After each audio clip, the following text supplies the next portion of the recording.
السلام عليكم طلاب يا حبايبي، وحشتوني ابطال اولى اعدادي. انا مستر نور وجاي النهارده في فيديو جديد. مش جاي اشرح، انا جاي احل معاك، واكيد طبعا هحل على الوحده الثانيه اللي عامله لنا مشكله، وحده محمد علي وخلفاء محمد علي. يلا بينا يلا بينا.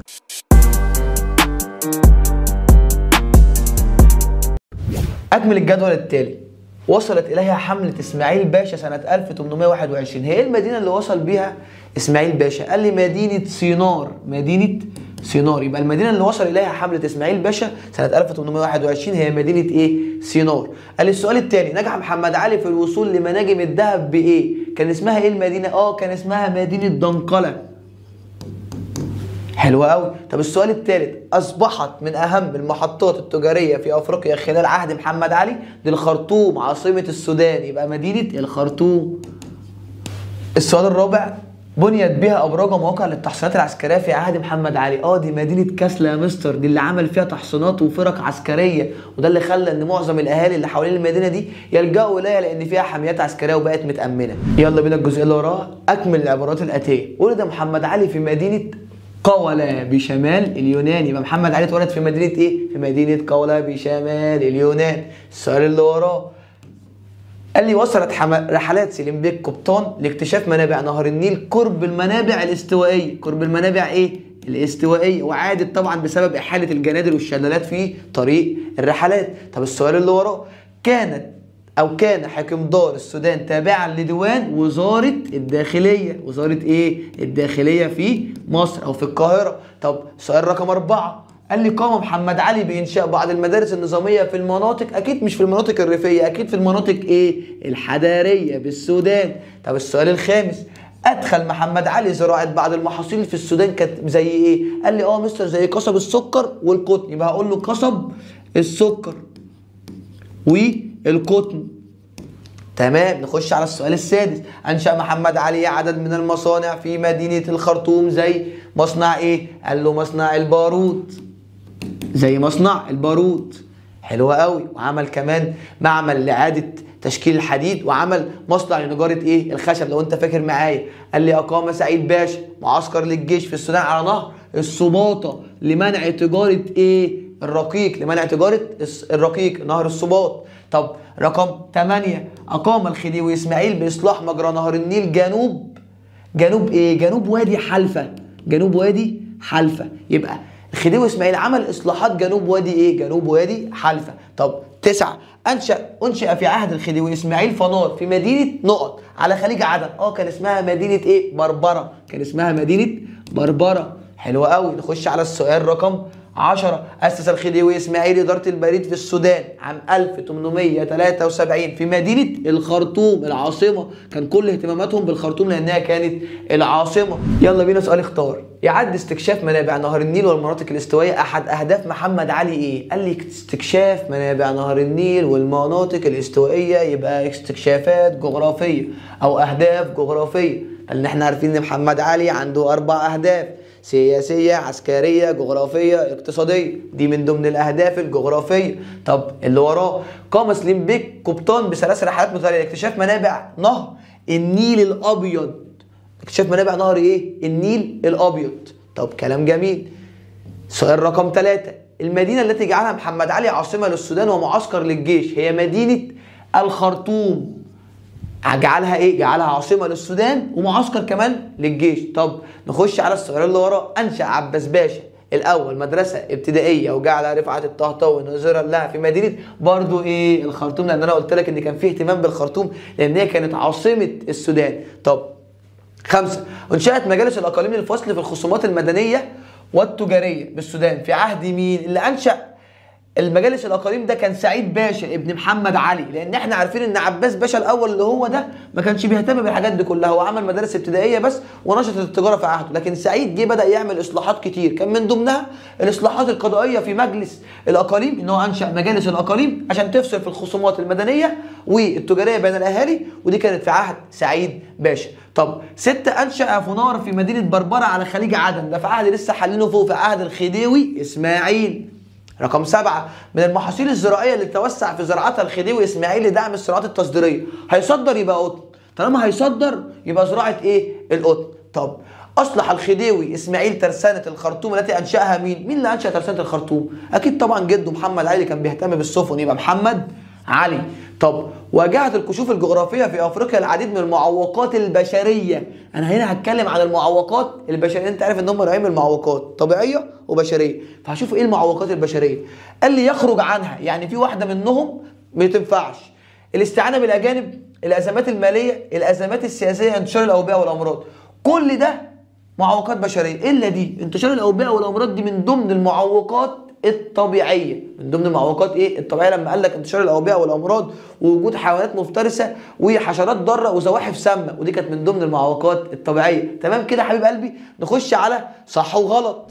ضع علامه صح او غلط. جاء محمد علي الى مصر على راس فرقه عسكريه للمساهمه في تحريرها من الحمله الفرنسيه. وانا قلت لك ان محمد علي ولد في مدينه قولة بشمال اليونان، والتحق به الجيش العثماني، وجاء لمصر لتحريرها من الحمله الفرنسيه. يبقى الحمله ايه؟ الفرنسيه. الاجابه صح. هقول له السؤال اللي بعديه: استحبط حمله اسماعيل باشا بعض العلماء المصريين والانجليز لاكتشاف منابع نهر النيل. لا، هو اسماعيل لما كان نازل يكتشف منابع نهر النيل ما كانش جايب معاه علماء انجليز، هو كان واخد معاه علماء مصريين فعلا، ولكن كان واخد معاه علماء فرنسيين. فهقول له هنا الاجابه ايه؟ غلط، واقول له الانجليز لا، مع علماء فرنسيين. خش على السؤال اللي وراه. وصلت رحلة سليم بيك قبطان قرب البحيرات الاستوائية ثم عادت إلى دنقلة. لا، هي عادت إلى الخرطوم، رجعت للعاصمة تاني إلى الخرطوم. السؤال اللي وراه: اقتصرت سلطة الحكمدار بالسودان على السلطة المدنية. اقتصرت يعني كانت حكمدار السودان آخره يحكم في الحاجات المدنية؟ قال لي لا، دي كانت سلطة مدنية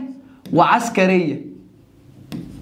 يبقى هقول له الإجابة طبعا إيه؟ غلط. طب قسم الخديوي إسماعيل السودان الى 7 مديريات. هو مين اللي قسمها ل7 مديريات؟ قال لي يا مستر اللي قسمها ل7 مديريات كانوا 7 محمد علي، تمام، وكانوا 5 سعيد باشا. طب يبقى هنا هقول له الاجابه غلط، لان الخديوي اسماعيل قسمها ل 12، قسمها ل 12 ايه؟ مديريه. طب السؤال اللي هو رقم 6: تكونت الحمايه العسكريه التي انشاها محمد علي في السودان من جنود مصريين وسودانيين والعدد قليل من الاتراك. اقول له طبعا الاجابه صح، لان فعلا محمد علي انشا حميات في السودان كانت عباره عن جنود مصريين، جنود سودانيين، وعدد قليل جدا من الجنود الاتراك. طب السؤال اللي وراه: استخدام محمد علي القانون العثماني بدلا من الاعراف والتقاليد القبليه في النزاعات بين سكان السودان. فعلا ان محمد علي لما راح السودان لقى ان اللي منتشر اعراف ومجالس عرفيه وتقاليد قبليه، فراح لغيها واستبدلها بالقانون العثماني. فهقول له طبعا الاجابه ايه؟ صح. رقم 8: انشا محمد علي بالخرطوم معملا لاعاده تشكيل الحديد. صح، لان انا قلت لك ان محمد علي انشا مصنع للبارود والحقه بمعمل لتشكيل الحديد، وكمان عمل مصنع لنجاره ايه؟ الخشب. يبقى الاجابه صح. طب ارسلت الجمعيه الجغرافيه الملكيه البريطانيه في عهد سعيد باشا العديد من البعثات الاستكشافيه لكشف منابع نهر النيل. هقول له لان كان في سباق اوروبي في عهد سعيد باشا لاكتشاف منابع نهر النيل، وكان من ضمنها ايه؟ الجمعيه الجغرافيه الملكيه البريطانيه. طب رقم 10: انشا اسماعيل باشا المجالس العرفيه اللي كانت تتالف من شيوخ القبائل ورؤوس العشائر. هقول له لا، مش اسماعيل باشا، هقول له ده سعيد باشا، وعمل كده عشان يشرك السودانيين في حكم بلدهم. يبقى هو مين اللي عمل كده؟ سعيد باشا. ليه يا مستر؟ لاشراك السودانيين في حكم بلدهم. طب نخش على اللي وراه. رقم 11: اعفى سعيد باشا اهالي السودان من الضرائب المتاخره. فعلا ان هو اصلا كان نازل ينظم في الاداره، فبدا ان هو يعفي الضرائب من على الجنود ويقسطها، تمام، وشال الضرائب من على الاهالي. يبقى قال لي اعفى سعيد باشا اهالي السودان من الضرائب المتاخره. هقول له طبعا الاجابه ايه؟ صح. طب تشابه كل من محمد علي والخديوي اسماعيل في الاهتمام بمحاربه تجاره الرقيق في افريقيا. هقول له طبعا، لان اللي بداها محمد علي وجي ورا منه سعيد انشا معسكر على نهر السباطه لمنع تجاره الرقيق، واللي كملها مين؟ الخديوي اسماعيل حفيده. طب رقم 13: الايمان بدور مصر في ادخال الحضاره الحديثه لافريقيا كان احد دوافع عباس باشا الاول؟ لا، انا قلت لك ان اللي كان مؤمن بكده كان الخديوي اسماعيل. فهقول له هنا الاجابه غلط، وهقول له لا، مش عباس باشا الاول، وهقول له مين؟ الخديوي اسماعيل. تمام. 14: نجحت احدى الحملات الاستكشافيه التي ارسلها محمد علي في الوصول الى بحيرتي اربرت وفيكتوريا. لا، محمد علي ما وصلش للبحيرتين دول، لا، اللي وصل للبحيرتين دول برضو الخديوي مين؟ اسماعيل حفيده. ما شاء الله كان حفيده ده راجل كويس جدا، وبدا ان هو يعمل حاجات كتيره جدا في السودان. طب اكتشف الخديوي اسماعيل الجهات الشرقيه من الحبشه خلال رحلاته الاستكشافيه لافريقيا فعلا، ووصل الى الصومال، قدر ان هو يوصل الى مين؟ الصومال. السؤال اللي بعديه، اكتشف الخديوي اسماعيل الجهات الشرقيه من الحبشه خلال رحلاته الاستكشافيه لافريقيا. هقول له طبعا الاجابه صح، لان هو وصل الى الصومال. تمام. استطاع الخديوي اسماعيل تحقيق احدى اهداف محمد علي من خلال توسيع حدود مصر ناحيه الشمال؟ لا طبعا، لان كل التوسعات كانت ناحيه الجنوب، كله كان مهتم بجنوب واكتشاف قاره افريقيا وتحديدا السودان. طب اختلف التقسيم الاداري للسودان في عهد الخديوي اسماعيل عن عهد سعيد باشا. انا لسه كاتب لك فوق من شويه ان سعيد باشا قسمهم ل5، اما الخديوي اسماعيل كانوا 12، يبقى كده اختلفت ولا ما اختلفتش؟ هقول له طبعا اختلفت. طب رقم 18، ساهم استقرار الامن في المناطق الافريقيه اللي تضمها الخديوي اسماعيل في ازدهار التجاره؟ طبعا، لان انا قايل لك ان في امن في تجاره، مفيش امن مفيش تجاره، يبقى الاجابه طبعا ايه؟ صح. 19، انشا الخديوي اسماعيل العديد من مكاتب البريد في السودان ومد خطوط التلغراف بين المدن السودانيه، يبقى الاجابه طبعا ايه؟ صح. رقم 20، من المعوقات الطبيعيه اللي واجهت الكشوف الجغرافيه المصريه في افريقيا، طبيعيه عدم صلاحيه معظم الانهار للملاحه. طبعا دي حاجه طبيعيه مفيش بايدينا، يبقى عدم صلاحيات، تبقى الاجابه ايه؟ صح. يبقى احنا كده خلصنا سؤال صح وغلط. نخش على السؤال اللي وراه، هو صوب ما تحته خط. ويقول لي اول سؤال ايه؟ وصلت حمله ابراهيم باشا عام 1821 الى مدينه صنار. مين اللي وصل لمدينه صنار؟ مستر انت لسه حللها في اول سؤال فوق، قلت لي ان اللي وصل لمدينه صنار عباس باشا. تمام. السؤال اللي وراه، انشأ محمد علي مدينة كسلة وجعلها مقر للحكمدار. مقر الحكمدار، هو الحكمدار هيقعد فين؟ قال لي هيقعد في العاصمة. طب ما كسلة مش العاصمة، يبقى مدينة الخرطوم عاصمة السودان. طب رقم 3، أصبحت مدينة دنقلة من أهم المدن الإدارية في شرق السودان في عهد محمد علي. لا، اللي كانت من أهم المدن الإدارية في شرق السودان كانت مدينة كسلة، اللي محمد علي عمل فيها أبراج وتحصينات وجعل أو خلى معظم الأهالي اللي حوالينها يروحوا يعيشوا فيها لأن هي كانت متأمنة. طب حصل محمد علي على حكم وراثي لمصر والسودان من خلال معاهدة لندن؟ لا يا مستر، دي معاهدة لندن دي اللي وقفت توسعات محمد علي. يبقى ازاي حصل فيها الحكم وراثي؟ قال لي ده بعديها بسنة اللي هو كان فرمان السلطان العثماني 1841 اللي هو فرمان 1841 اللي حصل فيه على حكم وراثي لمصر والسودان. طب السؤال اللي وراه، انشأ سعيد باشا مجالس الاقاليم لاشراك السودانيين في حكم بلدهم؟ لا، قال المجالس العرفيه. المجالس ايه؟ العرفيه، لان هي كانت عباره عن شخصيات ذات نفوذ بتفصل بين الاهالي في الخصومات. طب رقم 6، وصلت رحلات الخديوي اسماعيل لاكتشاف في افريقيا الى مديريه دنقله؟ لا، كان اسمها مديريه جايه من خط الاستواء، يبقى مديريه خط الاستواء. حلو قوي. رقم 7، انشا الخديوي اسماعيل 5 محافظات على الساحل الشرقي لافريقيا. اصلا هو كل السواحل اللي اكتشفها كانت سواحل في الشرق مش الشمالي، يبقى انا هقول له على الساحل ايه؟ الشرقي لافريقيا. طب تمام كده. تعال نخش على اكتب ما تشير اليه العباره، ونبدا برقم 1. ويقول لي ايه؟ عمليه بيع وشراء البشر كعبيد واستغلالهم في العمل الاجباري وحرمانهم من حريتهم وحقوقهم. اكيد طبعا وانت مغمض، دي تجاره الرقيق، تجاره العبيد. ده بيقول لك عبيد، يبقى تجاره الرقيق. نخش على اللي وراه، مدينه جعلها محمد علي عاصمه للسودان. عاصمه للسودان وقام فيها مستشفى وترسانه لصناعه السفن النيليه. وانت مغمض ايه؟ الخرطوم. ما هي دي الوحيده اللي كانت عاصمه للسودان، مش محتاجه يعني، سهله اهي وبسيطه. ركز معايا انت بس. انشأ محمد علي في جميع انحاء السودان لتعليم القراءه والكتابه وحفظ القران الكريم. كان اسمها ايه؟ عارفينه كلنا بنروح الكتاب او جمعها الكتاتيب. تمام. قال لي تجمعات من شخصيات ذات نفوذ لفض المنازعات بين الافراد استنادا للاعراف والتقاليد. تجمعات من شخصيات، يبقى المجالس العرفيه اللي انشاها سعيد باشا. ايه باشا عشان تفتكر معايا. طب نخش على اللي وراه، لمن تنسب الاعمال. يلا بينا، عايزين نعرف كل عمل من دول مين اللي عمله. يلا بينا. نجح في تولي حكم مصر سنه 1805 حبيب قلبي حمو علي، هو اللي جه على رأس فرقة عسكرية لمصر عشان يخرج مصر او يحرر مصر من الحمله الفرنسيه، وقعد فيها شويه وبدا يحب المصريين والمصريين يحبوه لغايه ما استطاع ان هو يمسك حكم مصر. يبقى حمو علي، محمد علي باشا. طب رقم 2، قاد حمله للسودان 1838 لتفقد الاداره المصريه. دي الحمله اللي بعد حمله اسماعيل اللي وصل فيها لمدينه صنار 1821. طب انت فاكر معايا مين اللي راح بعد اسماعيل؟ محمد علي نفسه راح عشان يتفقد الاداره المصريه، وحاجه كمان يدور على المعادن، واستطاع انه يوصل لمناجم الذهب اللي كانت في مدينه دنقله. فاكر معايا؟ يبقى هنا هقول له مين؟ محمد علي.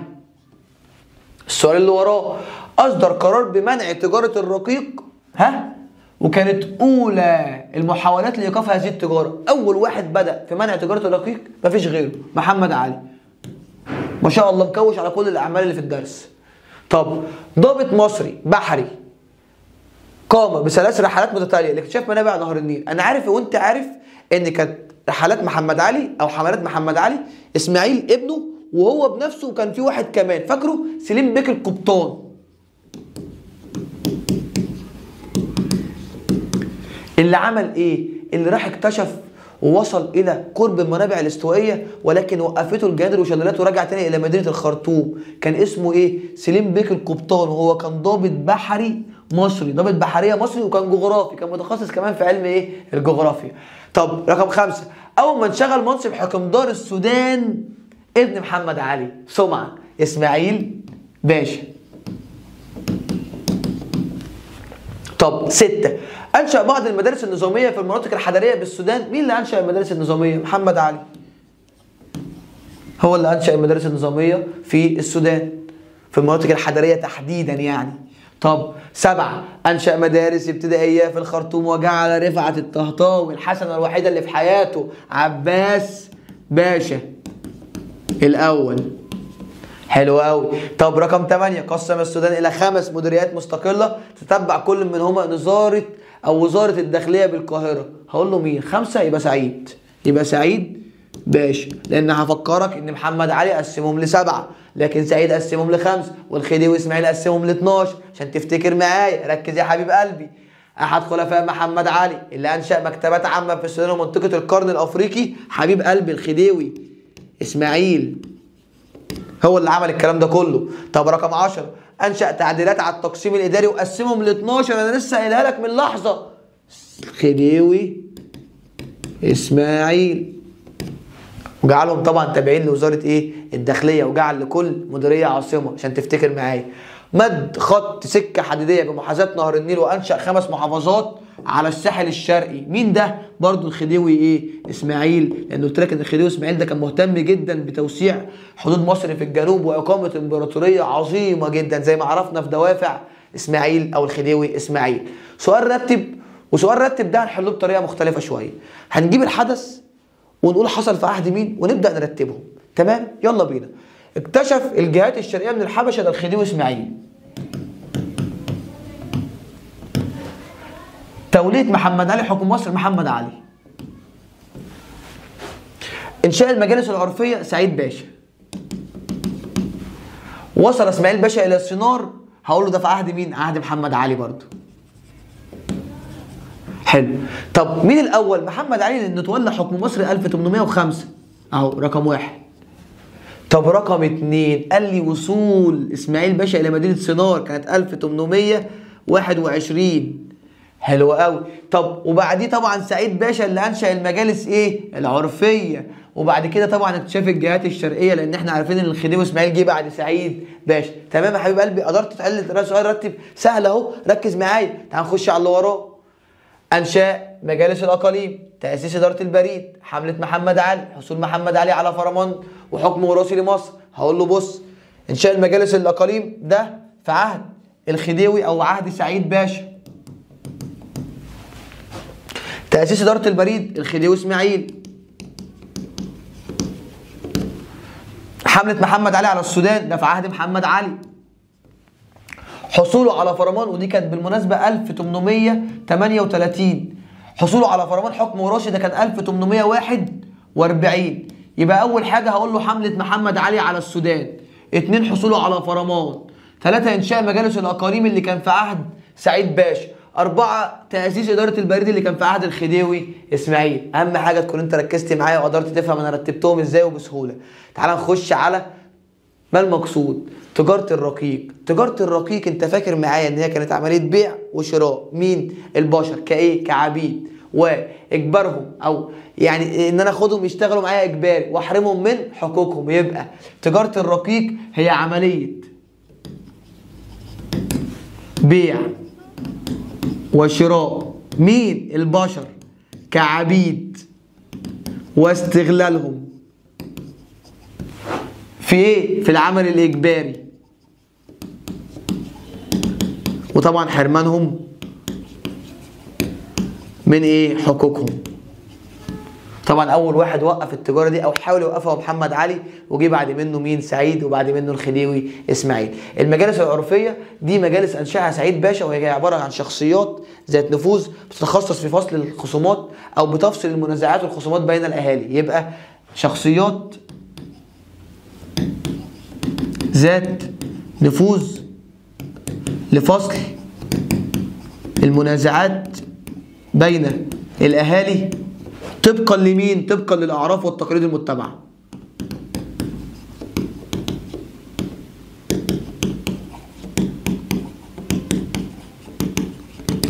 تمام كده حبيب قلبي؟ كده حلينا الاثنين ما المقصود. تعال نخش على بما تفسر. بما تفسر اول سؤال معانا هو مجيء محمد علي الى مصر. محمد علي جه مصر ليه؟ قال لي والله يا مستر انت قلت لي ان محمد علي جه مصر عشان يحرر مصر او يساعد في تحرير مصر من الحمله الفرنسيه. هقول له ايه؟ للمساعده في تحرير مصر من ايه؟ من الحمله الفرنسيه اللي كانت موجوده اياميها فين؟ في مصر. وبالمناسبه هو جه على راس فرقه عسكريه من الجيش العثماني. طب سؤال رقم 2، قال لي رقم 2 رغبه محمد علي في القضاء على المماليك اللي فروا من مصر الى السودان. مش احنا عرفنا ان محمد علي قابله تحديات داخليه المماليك وخارجيه بريطانيا؟ طب هو عمل ايه مع المماليك؟ قتل اللي قتله والباقي فر للسودان، صح؟ طب هو نزل ليه؟ طب هو عايز يقضي عليهم ليه بقى لما هم فروا للسودان؟ قال لي ما مستر ما هم ممكن ينزلوا السودان يجمعوا قوتهم ويتحدوا مع بريطانيا التحديات الخارجيه ويرجعوا تاني يستردوا حكم مصر. يبقى هقول له هنا خوفا من اتحادهم مع بريطانيا والعودة لاستعادة حكم مصر، والعودة لاستعادة ايه؟ حكم مصر. طب تمام كده؟ تعال نبص على السؤال اللي وراه. قيام محمد علي بحملة على السودان. ليه محمد علي كان رايح حملة للسودان؟ قال لي اولا لتفقد الإدارة المصرية. راح يبص على الإدارة المصرية هناك، ايه ظروفها؟ شغالة كويس؟ بتحكم بالعدل؟ ايه دنيتهم؟ قال لي و2 طبعا اكيد محمد علي مش هيدي خطوة غير لما يبقى وراها هدف. قال لي البحث عن المعادن. البحث عن المعادن، وقدر طبعا ان هو يوصل الى ايه؟ الى مناجم الذهب اللي في مدينة دنقلة. طب 4 عدم استكمال رحلات سليم بيك القبطان الى البحيرات الاستوائيه. لان ايه اللي وقف في طريقه؟ الجنادل والشلالات، وده منع استكمال الرحلات فاضطر يرجع تاني الى الخرطوم. يبقى بسبب وجود الجنادل والشلالات. وعارفين ان الجنادل هي عباره عن صخره كبيره تعترض مجرى نهر النيل تمنع مرور ايه؟ السفن. قيام محمد علي بمحاكمه عدد من الموظفين بالسودان ومصادره اموالهم. قال لي ليه يا مستر؟ هو كان بيحاكمهم ليه يا مستر؟ قال لي عشان خاطر سوء ادارتهم واستغلال مناصبهم. سوء ادارتهم واستغلال مناصبهم. يبقى اقول له لسوء ادارتهم واستغلال مناصبهم. كانوا بيستغلوا مناصبهم في ظلم ايه؟ الناس والاهالي. رقم 6 اهتمام محمد علي بانشاء حميات عسكريه في السودان. انشا حميات عسكريه واهتم ده وزودها بالجنود المصريين والجنود السودانيين وبعض الجنود الاتراك. ليه؟ قال لي يا مستر عشان خاطر توفير الامن والحمايه. عشان يوفر الامن والحمايه فين؟ في السودان. تمام. رقم 7 تدفق الاهالي من المناطق المجاوره لمدينه كسلة والاقامه فيها خلال عهد محمد علي، لان هي اصبحت محصنه ومن اهم المناطق الاداريه في شرق السودان. ليه؟ لانها اصبحت من اهم المناطق الاداريه في شرق السودان، وبقت فيها حاميات عسكريه لوجود الحاميات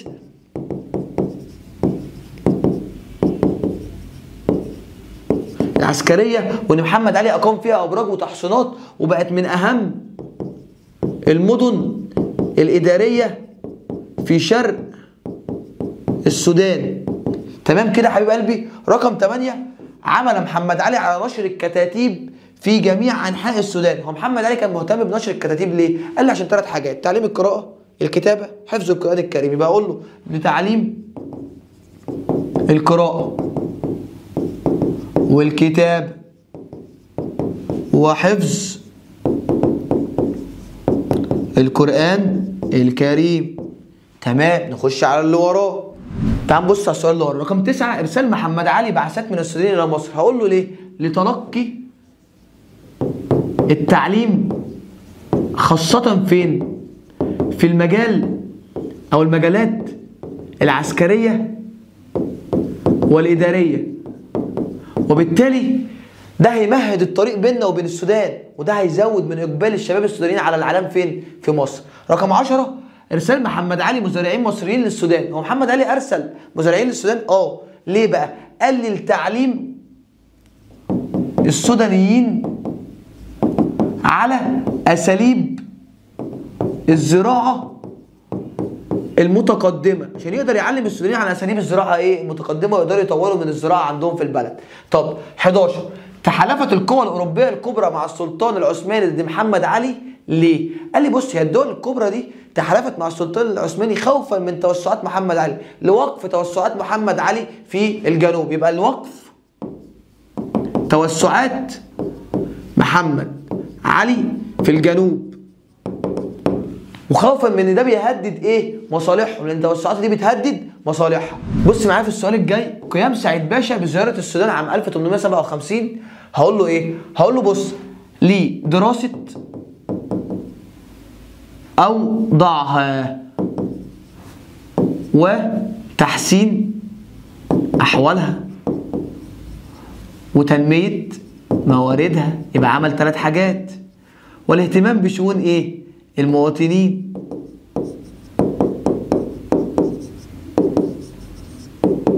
يبقى لدراسة أوضاعها، تحسين أحوالها، تنمية مواردها، الاهتمام بشؤون المواطنين. حلو قوي. أنشأ سعيد باشا المجالس العرفيه، وده سؤال رقم 13. انشا سعيد باشا المجالس العرفيه بالسودان.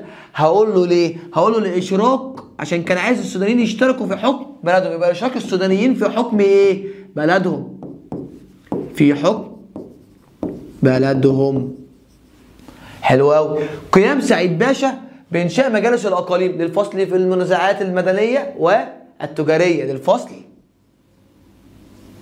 في المنازعات المدنية والعسكرية التجارية حلو قوي. قيام سعيد باشا بإنشاء معسكرا للجيش على نهر السباط. هو كان عامل المعسكر ده لهدف واحد، هو منع تجارة الرقيق. كان عايز يمنع تجارة الرقيق هناك ويحاول يوقفها، وطبعا أول واحد بدأ في الكلام ده هو محمد علي. طب 16، إرسال الخديوي إسماعيل خريجي مدرسة الخرطوم إلى مصر. ليه؟ لإكمال تعليمهم في مصر، وده أدى لنبوغ عدد كبير جدا من السودانيين علماء في الطب والهندسة والتاريخ. يبقى ليه؟ لاستكمال تعليمهم على نفقة الحكومة المصرية، وده أدى لنبوغ علماء سودانيين في الطب والهندسة والتاريخ. طب 17، ادخال الخديوي اسماعيل تعديلات على التقسيم الاداري للسودان. عمل ايه دليلك او بما تفسر؟ ليه؟ حيث قسم التقسيم الاداري للسودان الى 12 مديريه. صح؟ كل مديريه ليها عاصمه، كل مديريه ليها عاصمه. طبعا عمل توسعات فين؟ في الشرق، وعمل 5 محافظات على الساحل الشرقي. تمام. 18، توسع الخديوي اسماعيل في زراعه القطن بالسودان. ليه؟ لتزويد من التصديرات، ان هو عايز يخدم الخدمات التصديريه، يخدم الصناعات التصديريه، اللي يبقى خدمه الصناعات التصديريه.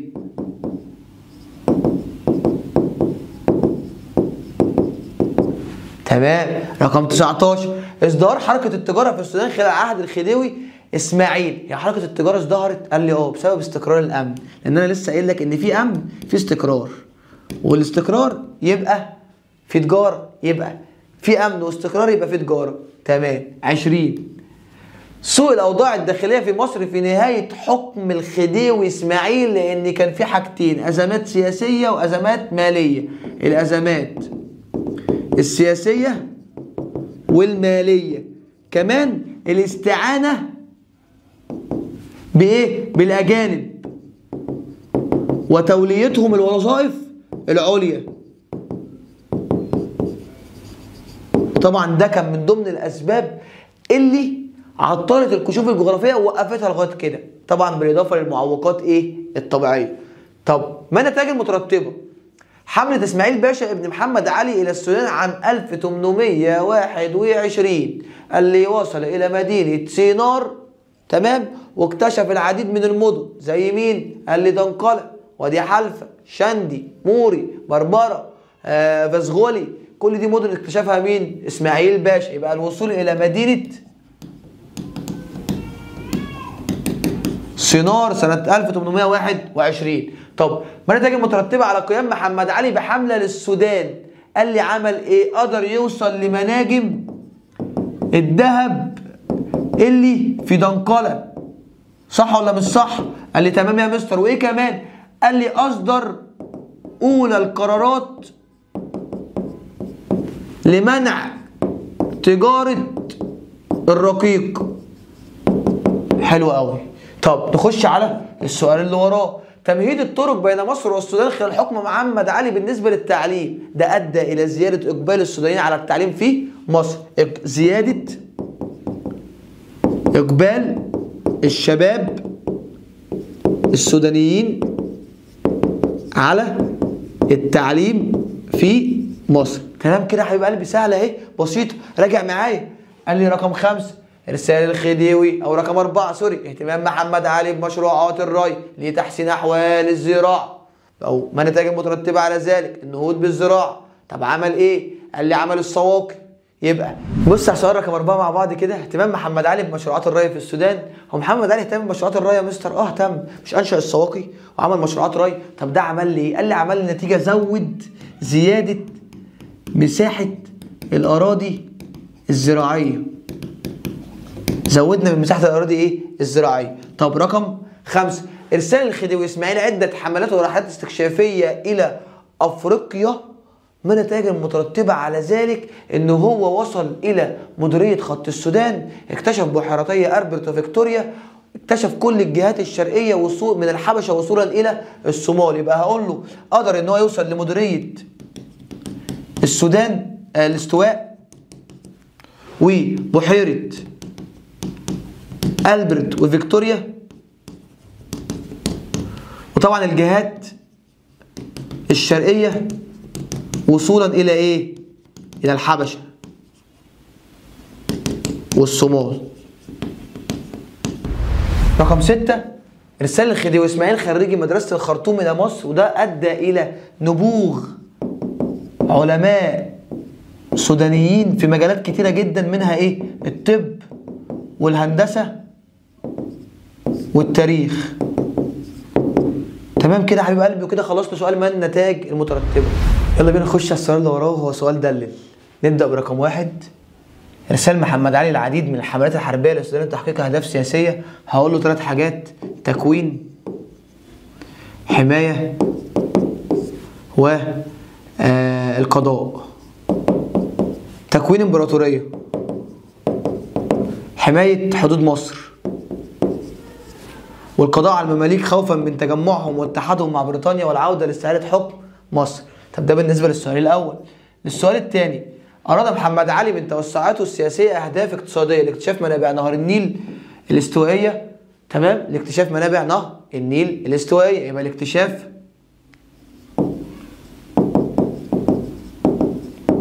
نهر النيل الاستوائية. تمام. قال لي اهتمام محمد علي بالزراعة. عمل ايه محمد علي في الزراعة؟ قال لي اولا ارسل بعثات من المصريين للسودانيين لتعليمهم على اساليب الزراعة الحديثة. ده رقم 1. اهتم بمشروعات الري فانشأ السواقي وحفر قنوات الري مما زود من مساحة الاراضي الزراعية. ادخل محاصيل جديدة زي القطن وقصب السكر. كمان اهتم بالانتاج الحيواني لتصدير ايه؟ الماشية. طب رقم 4 انشاء محمد علي العديد من المصانع في الخرطوم. هقول له مصنع البارود ومعمل تشكيل الحديد وكمان مصنع لنجارة الخشب او الاخشاب. تمام. 5 استطاع سعيد باشا تخفيف العبء المالي الخاص بالضرائب عن الاهالي والجنود. عفى عن الاهالي الضرائب المتاخره، قسطها. تمام، قللها. يبقى خفض الضرائب وقسطها وعفى عنهم الضرائب المتاخره وشال الضرائب من على الجنود. تمام قوي. نخش على اللي وراه. رقم 7 اتباع الخديوي اسماعيل سياسه زراعيه بالسودان تهدف لزياده الانتاج. هقول له استصلح اراضي كبيره وانشا المزارع. يبقى اقول له استصلاح او تزويد الاراضي الزراعيه، استصلاح الاراضي الزراعيه وانشاء المزارع. تمام كده يا حبيب قلبي. نخش على اللي وراه.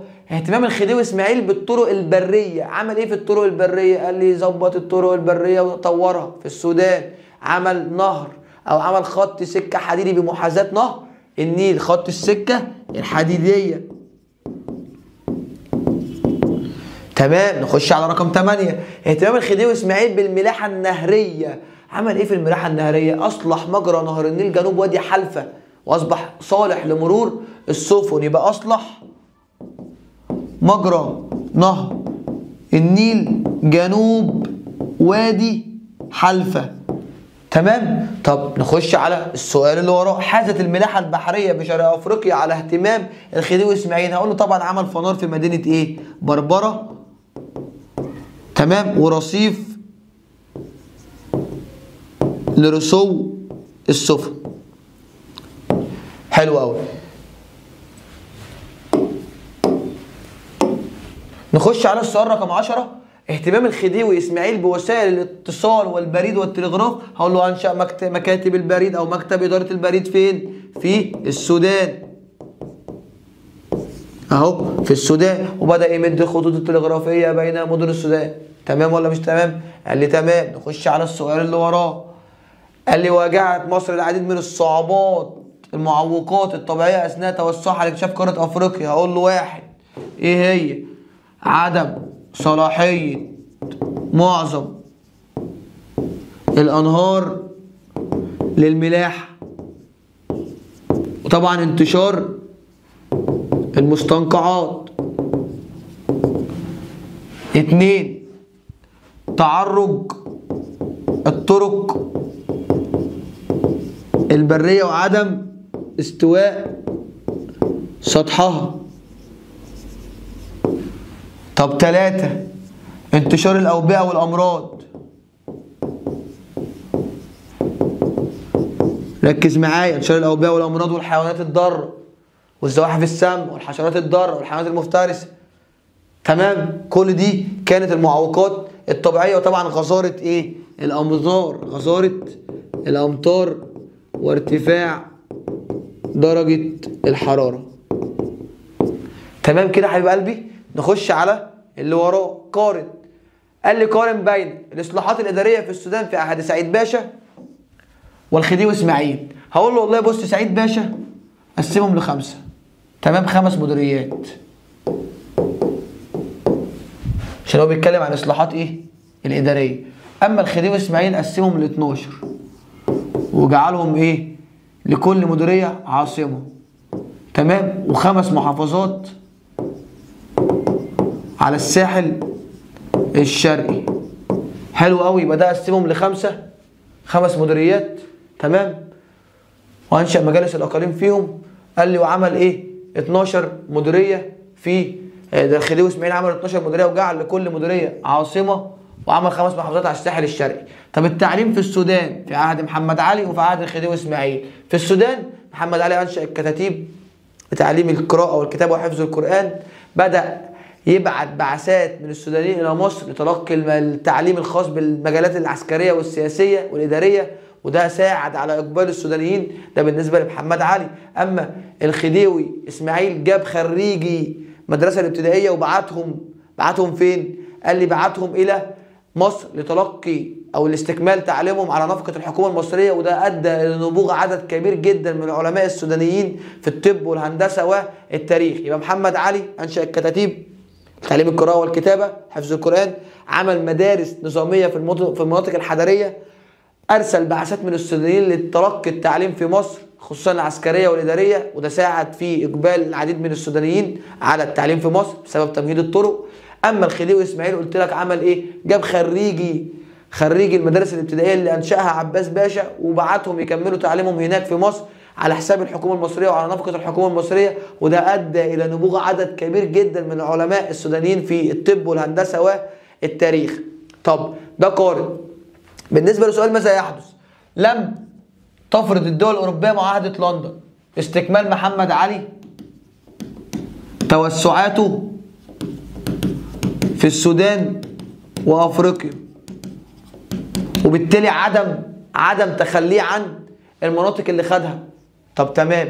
لم تتعرض او تعترض الجنادل والشلالات رحلات سليم بيك القبطاني لاكتشاف منابع نهر النيل، استمرت الرحلات في طريقها وقدرت توصل للمنابع الاستوائيه. استمرت الرحلات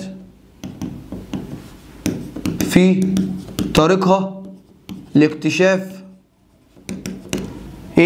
المنابع الاستوائيه، لان احنا عرفنا ان هو وصل لمنطقه قريبه من المنابع الاستوائيه ورجع تاني بسبب الجنادل والشلالات. طب بص معايا يا حبيب قلبي في سؤال ما له علاقه. اول سؤال، محمد علي ونظام القضاء في السودان. محمد علي لما راح السودان لقى اللي متبع هناك الاحكام العرفيه، العادات والتقاليد، فقال لك لا، راح مبدلها بالقانون العثماني. حلو. وطبعا محمد علي كان مقسمها ل7 مديريات، عمل على كل مديريه قاضي، لكن كانت سلطته محدوده. تمام. وعمل رئيس للقضاه، وده كان في ايده الحكم النهائي. كان في ايده الحكم النهائي. تمام. المناخ والكشوف الجغرافيه. قال لي ان الكشوف الجغرافيه تعطلت بسبب غزاره الامطار. لو فاكر انت، ده في عهد الخديوي مين؟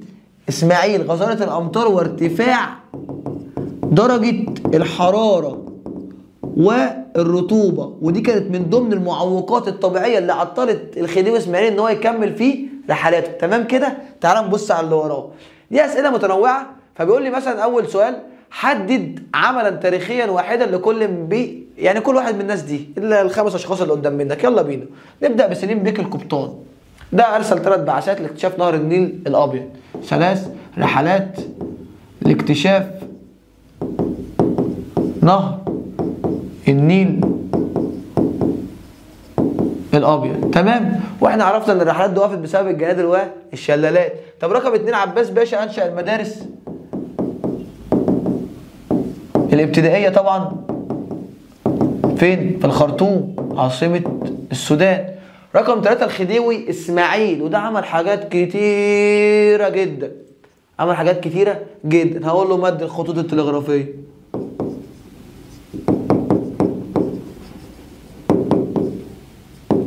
بين المدن، عمل إدارة البريد في الخرطوم برضو. طب محمد علي هقول له وصل لمناجم الذهب في دنقلة، أولى القرارات في منع تجارة الرقيق، اهتم بالزراعة فأنشأ السواقي، أدخل زراعة القطن وقصب السكر. يبقى نقول له أدخل محاصيل جديدة، قطن وقصب سكر. تمام. اهي. حلو. سعيد باشا، هقول له سعيد باشا أقام معسكرا على نهر السباطة لمنع تجارة الرقيق، عشان تفتكر معايا. طب السؤال اللي وراه، أدرك محمد علي أهمية أفريقيا بالنسبة لمصر، فكان يرى أن استقلال مصر واستقرارها لن يتحقق إلا بضمان امن مجرى نهر النيل. في ضوء هذه العباره حدد الاهداف العسكريه من الحملات الحربيه. انا قلت لك ان محمد علي عنده 4 اهداف: عسكريه، سياسيه، وكمان ايه؟ جغرافيه واقتصاديه. قال لي طب الاهداف العسكريه يا مستر؟ قال لي بص، هو نازل يامن حدود مصر الجنوبيه، فاشرك او جمع الحميات العسكريه منين؟ من جنود مصريين وجنود سودانيين وبعض او عدد قليل من الاتراك. يبقى هقول له ايه؟ انشأ او امن الحدود الجنوبيه لمصر، تامين